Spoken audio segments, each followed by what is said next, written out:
श्री शिवाय नमस्तुभ्यम दोस्तों, स्वागत है आपका। दोस्तों आज हम बात करेंगे कि हमें घर में किस दिन झाड़ू पोछा नहीं लगाना चाहिए। वैसे तो दोस्तों घर में झाड़ू पोछा लगाना बहुत ही अच्छी बात है। इससे हमारे घर में सकारात्मक ऊर्जा आती है। लेकिन दोस्तों शास्त्रों में कुछ ऐसे भी दिन हैं जिस दिन हमें झाड़ू पोछा बिल्कुल भी नहीं लगाना चाहिए। अगर इस दिन हम झाड़ू पोछा लगाते हैं तो हमें बहुत सी कठिनाइयों का सामना करना पड़ सकता है। तो दोस्तों आज पंडित प्रदीप मिश्रा जी आपको बताएंगे कि हमें किस दिन झाड़ू पोछा नहीं लगाना चाहिए। तो दोस्तों वीडियो के अंत तक ज़रूर बने रहिएगा और अगर चैनल को लाइक और सब्सक्राइब नहीं किया है तो प्लीज़ ज़रूर कीजिए। तो आइए जानते हैं हमें किस दिन झाड़ू पोछा नहीं करना चाहिए। लेट गए और उस संगत से निकलकर आप बेकार संगत में पहुंच गए और बेकार संगत में पहुंचने के बाद फिर आपने वही बेकार कर्म करना प्रारंभ कर दिया। अजामिल की कथा श्रीमद् भागवत कथा में अजामिल एक ब्राह्मण है।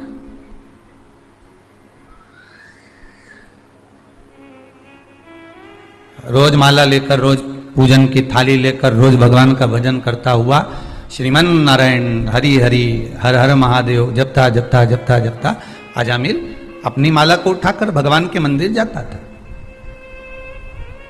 एक दिन एक मित्र ने कहा, क्या जरूरी है कि इसी रोड पे से मंदिर जाए?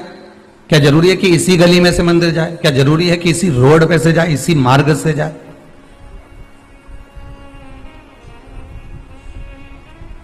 जिसको गली नापने की आदत होती है ना, रोड नापने की आदत, कई बार माताएं अपने बच्चे से कह देती है, नापिया या रोड,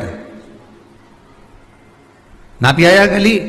माता कई बार गुस्से में आकर कह देती कि गली नापिया या रोड नापिया या, मतलब रोड नापना मतलब इसकी आदत है कि ये जाएगा इस गली से और आएगा ना जाने कौन सी गली से घूम फिर कर। अगर कहीं का इंतजार भी करता रह जाने कि अब यहीं से आने वाला है आने वाला है आने वाला है, मालूम ही नहीं पड़ेगा कौन सी गली में से घुस कर आएगा, कब प्रवेश कर जाएगा और कब घर में आ जाएगा, इसका कोई ठिकाना ही नहीं।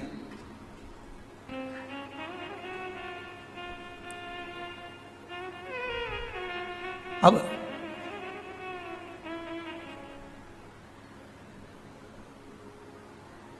अजामिल की आदत थी एक ही मार्ग से जाना, उस मार्ग से भगवान का दर्शन करना। थोड़ी मंत्र जाप करते करते, माला जपते जपते, भजन करते करते चले जाता था और जाकर दर्शन कर कर वापिस आ जाता। आज एक मित्र मिल गया।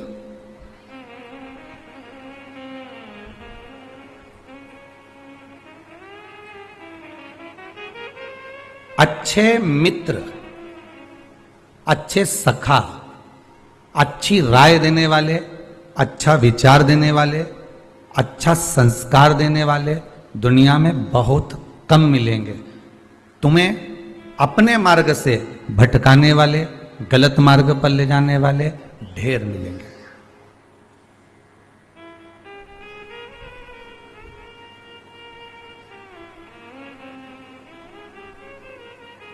ढेर प्राप्त करें। अजामिल से कहा कि कहां इस मार्ग से जाता है, चल हमारे मार्ग से चल। आज मैं तुझे ऐसे मार्ग से लेकर चलता हूं जिस मार्ग में तुझे चलने में आनंद की अनुभूति होगी।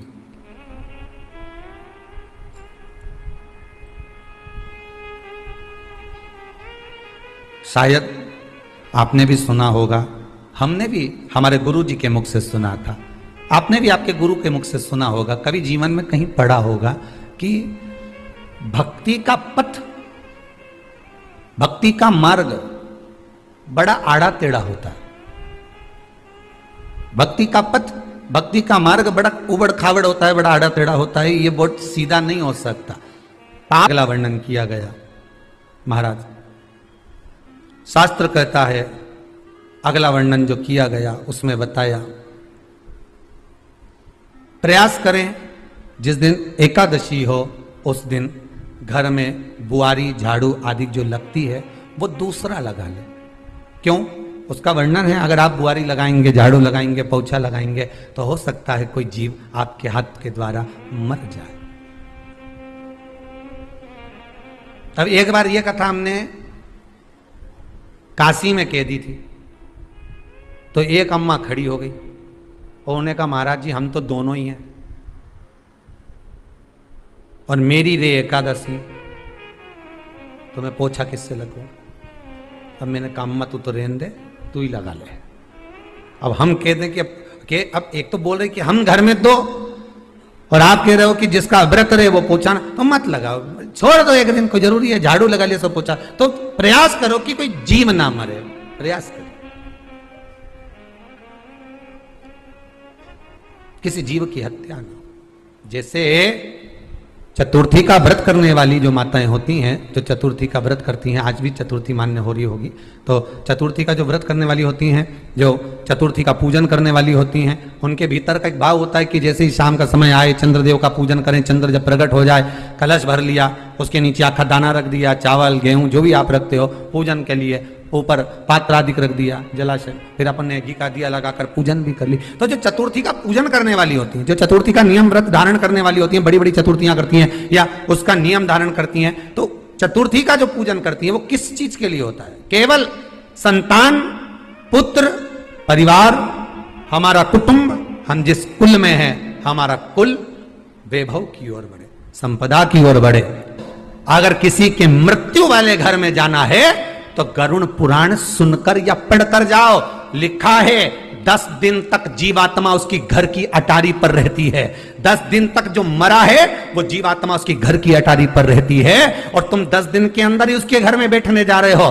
तो ये मत पूछो कि मरा कैसे, वहां जाकर थोड़ी देर बैठो और राम नाम कृष्ण नाम गाओ, जीवात्मा को भी मिलेगी और तुम्हें भी मिलेगी और तर जाएगी। और राम नहीं गाया, मक्का की रोटी खाए सुख गए, राम कहां गाया? कृष्ण नहीं गाया, शिव नहीं गाया, भजन नहीं गाया, मैं तो सब बैठते गए बस। और बचा कुचा था तो वो उठाओ ना, तीसरा का दिन का तुमने देखा होगा, पूरे इतने वो फोटो को ऐसा रख दो और मालूम पड़े इधर माता आके बैठ जाए, इधर पुरुष आके बैठ जाए, और घर का लोग इधर, इधर से घर का लोग इधर इधर मुंडा कर करके उधर मुंह करके सब बैठ जाए, और सब जितने भी उठावने में आते चुपचाप आके बैठ के 2 4 8 मिनट 10 मिनट आते 15 मिनट और सब एक साथ उठ के चले जाते। अब इतने सारे इकट्ठे हुए सब मिलके अगर भजन गाते तो कितनी जोरदार भजन होता कि नहीं होता। पर सब आए और जितने परिवार वाले बैठे थे वो भी देख रहे हैं, सब पल्लू ले लेके। कमलाबाई तो आई नहीं, इनकी अम्मा मरी थी जब तो अपन गए थे नहीं, उनके यहां से भेरू सिंह आया है, दिख रहा पीछे है, पीछे साइड में बैठा, उधर से देखो, उधर से, हाँ उधर से देख लो, वो पीछे बैठे। अब इनके शर्म भी आए, देखे भी तो फिर देख लो। वो राम रतन भाई तो दिखी नहीं कि राम रतन भाई तो आई थी, पर चली गई, जल्दी चली गई। अब अरे राम के हो, राम कृष्ण बोलो, शिव बोलो, भगवान का नाम बोलो। देख रहे हैं कौन कौन आया था, यहां पे भी अहंकार बड़ा हुआ है, कितने लोग आए, कितने गए।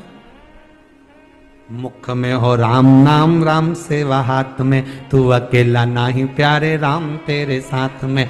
जिंदगी की बागडोर हाथ दीना नाथ के, जा महलों में रखे चाहे झोपड़े का वास दे। सीताराम सीताराम सीताराम कहिए, जाई विधि राखे राम, ताई भी। चित्तवृत्ति में भगवत भजन होना चाहिए, हर पल हर घड़ी हर क्षण। हम तो यहां तक कहते हैं कि शमशान में अगर मुर्दे को लेकर जा रहे हो और तुम राम नाम सत्य नहीं बोल पा रहे हो, तो घट की जिह्वा से राम जपो और जाइए, घट की जिह्वा से जपिए, जाइए, भजन करिए, स्मरण करिए।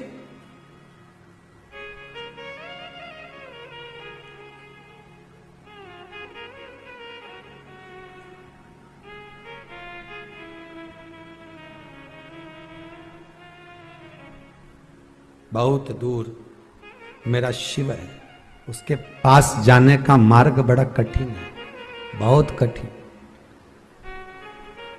एकादशी का व्रत लोग कहते हैं कि कर लिया, जान लिया, पर एकादशी के जो 18 नियम हैं, उन नियम में 2 नियम कल बताए थे। तीसरा नियम है कि शिव की आराधना हो, कृष्ण की आराधना हो, भगवत स्मरण हो। 10वीं, 11 और द्वादशी, 10वीं, एकादशी और द्वादशी। एकादशी का व्रत, दशमी की रात्रि को जो आप भोजन करें वो सात्विक करें। एकादशी के दिन भोजन ना करें, अन्न का भाग ग्रहण ना करें,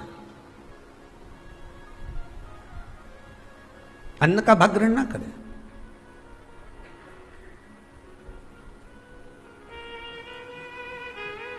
कितना सुंदर कहा है महाराज जी। यदि आपके यहां पर गौ माता है, आपके घर में अगर गौ माता विराज रही है, आपके घर में अगर गौ माता है, गाय की अगर आप सेवा कर रहे हैं, अच्छा गाय की सेवा भी बहुत बहुत कम लोग करते हैं। कई घरों में कुत्ता तो मिल जाए पर गौ माता नहीं मिले हो, और कुत्ता घुमाए नहीं जब आधी आधी ऐसी ऐसी चड्डा पहन पहन के, तो ऐसी शान दिखाए कि हमारे बराबर कोई वीआईपी नहीं, कुत्ता घुमा रहे हैं। और वीआईपी इतना कि हमारे बराबर कोई नहीं, और कहीं का गाय के बछड़े को घुमाए तो लोग के गंवा रहे। कोई अगर गौ माता को घुमाने के लिए ले जाए, गाय को पकड़कर घुमाने के लिए ले जाए, शहर में गाय के बछड़े को घुमाने के लिए जाए, तो लोग कहते हैं गंवा रहे, और कुत्ता घुमाए तो वीआईपी।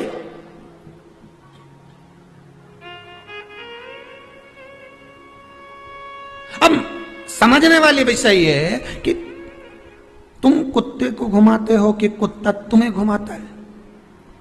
क्योंकि कुत्ता उधर जाए तो तुम्हें उधर जाना पड़े, कुत्ता उधर जाए तो तुम्हें उधर जाना पड़े।